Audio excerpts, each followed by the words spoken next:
And maybe you need to get them a puppy, maybe you need to get them to the Ritz-Carlton, or maybe you need to send them on a vacation, okay? It is a stressful time for the buyers, and it is actually a stressful time for the sellers.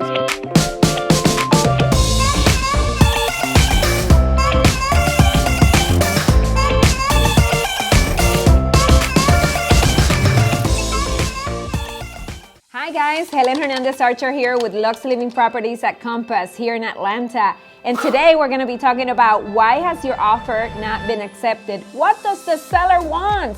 What do they want? What is it that they want? Do they want a vacation with the offer? Do they want to have a day at the spa? Do they want to go to Cancun? What is it that they want? And I think that that's actually where we're headed. But these tips that I'm going to give you today are going to help you to really understand how to position yourself into the market that we're in as a buyer. So number one, know your numbers. Know your numbers is going to help you if, for example, if you are a buyer that is purchasing a home at $500,000 and you know that you're putting a 20% down or 5% down or whatever else, you're going to know your limits as to whether you need to offer more and how much more will you need to offer or can offer versus the down payment, and where your payment is going to change if you were to change from, say, 20% to 15% down and all those things. So being prepared is super important in this market. Knowing your numbers, critical. So pre-qualification versus pre-approval, also critical. Pre-approval is also going to help you, Mr. Buyer or Mrs. Buyer, to really understand or give the seller an understanding that you really have everything ready, that you're ready to buy, that you have skin in the game, that you have already presented everything, you're solid, and you're ready to go. Versus a pre-qualification where more than likely the banker has not even, besides pulling their credit, your credit, has not even looked at your assets and your taxes and everything else. So pre-approval versus pre-qualification, and knowing your numbers, that's your number one tip that I will give you when it comes to approving your offer, okay? Number two, terms of the contract. There are three things in the contract that are part of the terms that they could change either or to 0 and a lot of days. Number one is the inspection. In Atlanta here, we have two ways of setting up an inspection. Contingency. That means that you could request the seller to, number one, request the seller to do repairs to the property. So basically you are not backing out of that contract, and instead you're just asking the seller to do these repairs, okay? Except if there's major defects, right? So if there's major defects, you're gonna ask the seller to make them. If he doesn't want to do those, guess what? You can walk out of the contract. The other option, which is the contingency upon the inspection, you can walk out of the contract for any reason whatsoever. So that means if you ask the seller for 5 days due diligence, you can walk out for anything that you say that you didn't like the paper on the wall, or you didn't like how the neighbor looked, or whatever it is about the home. You can walk out, no questions asked, and your earnest money will be returned. Whereas the first option, which is the right to request repairs, you're only going to walk out if the seller does not want to fix the major defect. So that's critical in this market to understand the ways that you can get out of the market, and also how more competitive you could be as a buyer to the seller in whenever you send that offer. So look at how you've been sending an offer. Have you been requesting longer days on the inspection? Have you been requesting inspection at all? What have you been doing regarding the inspection? Because as a seller, especially nowadays, where a seller can actually sell to an iBuyer or to say Knock or Orchard or those companies without having to put it on the market, they want to make sure that whoever buys their home is gonna stick with the contract and it's gonna stay with them. And some sellers, they don't wanna do much, so having a repairs maybe as is, buying it as is, will be another option as well. Number 2 is the appraisal contingency. So we use the appraisal contingency to make sure the bank actually will send an appraiser to make sure that the value is in there. More than likely, in the market we're in, the buyers are going to be offering more than the actual price, which means that there may be a chance that the house doesn't appraise, right?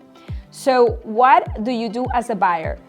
Going back to number one, you know your numbers, you know what can you offer that even if it doesn't appraise, you could actually come out of pocket for the difference.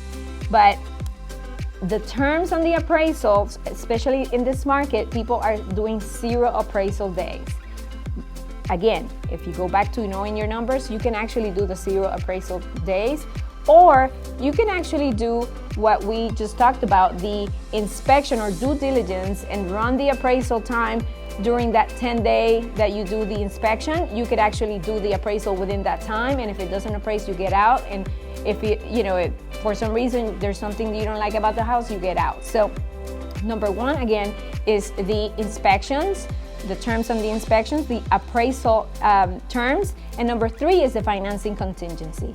One more time, if you know your numbers and if you know you're pre-approved fully, the lender will be able to fully approve you, and you can actually waive the financing contingency, which means as a buyer, you are much better buyer when you do a 0 financing contingency, because in theory, you are acting almost like a cash buyer. You're really putting your earnest money at risk, but how do you do that is really preparing, okay? So when you get that pre-approval and you have an underwritten approval, you are able to waive the financing contingency. And number 3, we need to be patient. We need to be patient and we need to be flexible. In this market, you may have to write 2, 5, 10 offers, okay? And the reality is that the more flexible you are, for example, putting a temporary occupancy, allowing the seller to stay, the better, because more than likely they're gonna need a few days to perhaps move to the other home. Maybe they're constructing another home and they may need an extra set of days to move out or to stay another month or so to finish school or whatever it is. You wanna know if the seller needs that extra couple of days or that temporary occupancy. So again, flexibility is the game. So if you ask the agent, hey, does the seller need a couple of extra days? Be flexible. Allow them to stay for a couple of days for free. That's how you can compete. And number 2 is as is. Man, do we like as is? Especially as a seller, they don't want to be repairing. So what we do, we could actually send an offer as is. We're buying the home as is. That doesn't mean that you're gonna buy it as is. You're not gonna do an inspection. What it means is that you're buying the home without having the seller to repair anything. You're gonna inspect it. You're gonna make sure that the home actually does not have any issues. And if it does, you renegotiate everything, but you are not asking the seller to do anything. You're gonna ask the seller for estimates. In fact, you as a buyer can have all your contractors during that inspection period get all the cost of all the repairs and just ask the seller to give you some extra closing costs or reduce it from the price. And that is what we call as is. The seller will not have to do anything. You as a buyer will get that house and you will get that money, supervise the work before you move in or while you move in, you get all that work done. What better than that, in my opinion? Just my opinion and experience. The seller is on their way out, okay? You as a buyer, you on the other end can actually shop around the services. You can pick the best contractor that could do maybe a better job in certain things than just a general contractor that may cost you more because they have to get other people involved. So the terms are very important, okay? So let's recap for a second. Why has your offer not been accepted? Perhaps it's because you submitted an offer without a pre-approval. Perhaps it's because you submitted an offer without your proof of funds, okay? You're a cash buyer, but you didn't offer it with that letter already. And yes, in Georgia, you could actually put 3 days on the contract that you're gonna verify funds. But if you're already buying, get the proof of funds. I mean, you could put that you have the price that you're purchasing in the proof of funds, you don't necessarily need how much you have in the account, okay? The bank can actually state a letter that says that the purchaser has enough money to cover for the purchase of this home. That's all you need, okay? And number 2 is terms, okay? Terms, the inspection, we talked about inspection versus request to repairs, two different things. The appraisal and the financing contingency.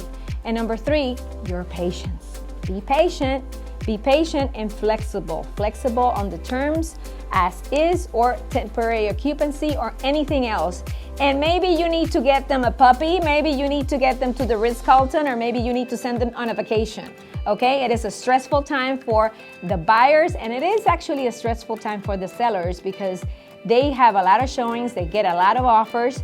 So be patient and put yourself in their shoes as well. They have a lot of people that bid, and they may not be understanding how this process goes. So be patient and make sure that you always put your best foot forward in everything that you do.